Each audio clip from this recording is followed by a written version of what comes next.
O nome dele é Alan Lima. Ele ficou preso 4 anos e, segundo ele, sem cometer crime algum. Tudo bem, Alan? Seja bem-vindo aí ao Gida Podcast, meu irmão. Tudo bem, Gideão? Boa noite. Boa noite. Obrigado pelo convite. Preso sem botar a cara pra fora. Sem botar a cara pra fora, sem ter chance nenhuma de defesa. E me vi literalmente no mato sem cachorro. E foi dentro da cadeia que você escreveu esse livro hoje chamado Cela 4, A Batalha pela Liberdade. Sim, a ideia começou dentro da cadeia mesmo, de criar algo que as pessoas pudessem se espelhar para não fazer errado, para ver o quanto é difícil estar dentro da cadeia. A gente costuma falar que todo mundo que está lá dentro é inocente, porque Sim, todo mundo fala lá que é inocente. Por que com você é diferente? Então, comigo é diferente porque, primeiro, eu era de uma religião, né? E aí, no susto, em um dia, eu acordei com a polícia à minha porta, pedindo para acompanhar eles à delegacia. E aí, fui à delegacia e não entendi mais ou menos o que eles queriam comigo, né? E ali foi efetuada a tua prisão? Ali foi efetuada a prisão e depois daquele dia eu nunca entendi, que processo era aquele, né? Porque na minha consciência de ser humano, sim, eu nunca cometi crime. Eu nunca fiz nada de errado com ninguém. Até hoje você não soube por que você é preso? Ou o advogado não te orientou depois? Por que eles fizeram aquele mandado de busca ali, de prisão na tua casa? Sim. Hoje eu sei de todo o processo, da denúncia, tudo, porque eu estudei, né? Então, naquela época eu consegui pegar a denúncia, estudar mesmo preso, eu tive acesso à denúncia, tive acesso ao processo em si, e aí eu comecei a estudar para desvendar o motivo daquela prisão. Porque, primeiro, o mandado de prisão veio como charlatanismo. Charlatanismo, eu nem sabia o que era, que significava charlatanismo. E aí chegaram até mim e falaram, você foi preso por charlatanismo. Aí eu perguntei ao advogado, ele falou assim, você era de alguma igreja? Você deve ter enganado algum fiel, alguma coisa? Eu falei, não. Aí fui explicar a história da religião toda para ele, e aí ele entendeu a questão do charlatanismo. Alguns dias depois... Vamos por parte. Sim. Tá? Pra gente entender, nossa audiência entender. Sim. Você morava onde e qual religião você fazia parte para chegar até uma acusação de crime de charlatanismo? Perfeito. Então, eu sou natural do Maranhão. Sim. Né? Eu morava em Balsas, né? Sou natural de Mirador, morava em Balsas. Aí fui para São Luís logo aos 18 anos de idade. E aí, quando eu cheguei em São Luís do Maranhão, eu conheci um cara, né? Um homem que se dizia... ele era um líder espiritual, na verdade. Né? Ele se denominava líder ou pastor? Ele, a primeiro instante, ele falou que era dono de uma empresa de ônibus, empresa de faculdade, que morava lá em São Luís e tal. E aí ele me chamou para ir até a casa dele, visitar ele, a família dele, a mulher dele, as filhas dele. E eu fui, né? E aí, quando eu cheguei lá, eu me deparei com um cenário muito perfeito. As filhas dele, a casa muito bonita e tal. A família que você sempre sonhou estava ali. Sempre sonhou, exatamente isso. Então, e tinha outra coisa também.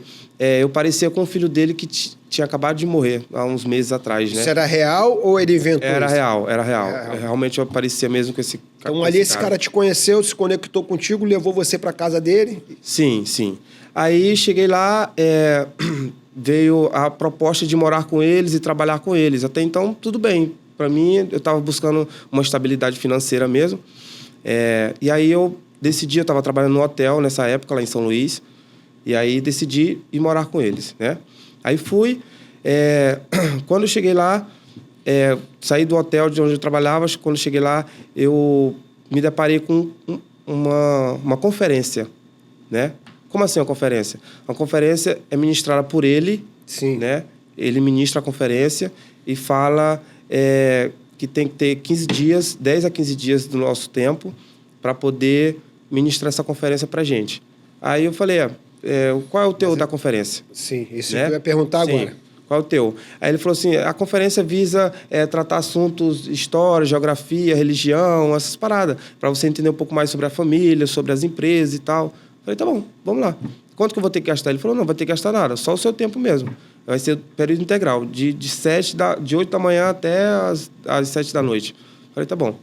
E aí eu fui, aí passou um dia, passou 2, passou 3, passou 4, e aí a gente estuda vários livros. A gente que você fala o quê? Você e a família dele. No dia que fez a conferência, foi eu e mais 2. Foi eu e mais 2 rapazes que fizemos.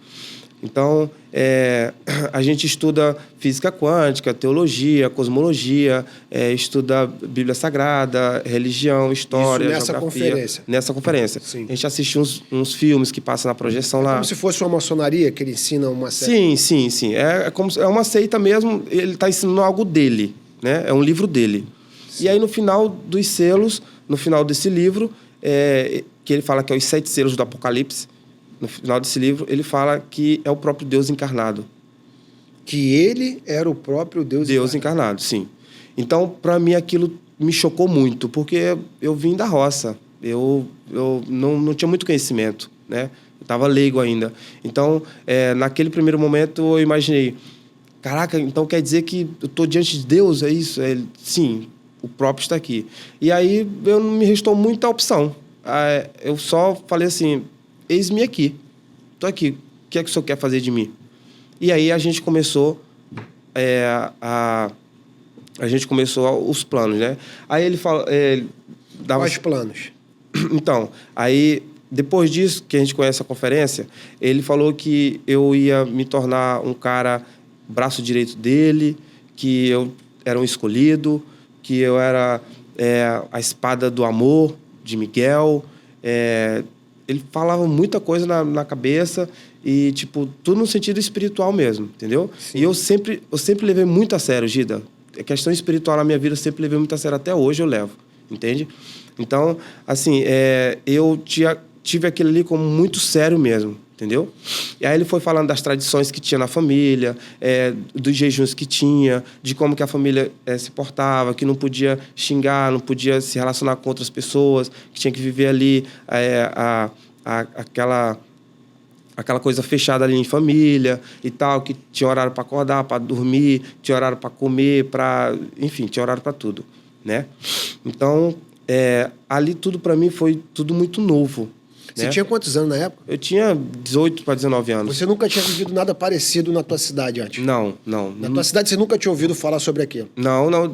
Para você ter ideia... O cara aproveitou da tua inocência ali para vender uma ideia que não existia ali. Perfeito. Exatamente isso. Mas lá na roça não tem muito essa questão do cara ser criado dentro da igreja, do conceito evangélico? Você em nenhum momento confrontou isso? Não, porque...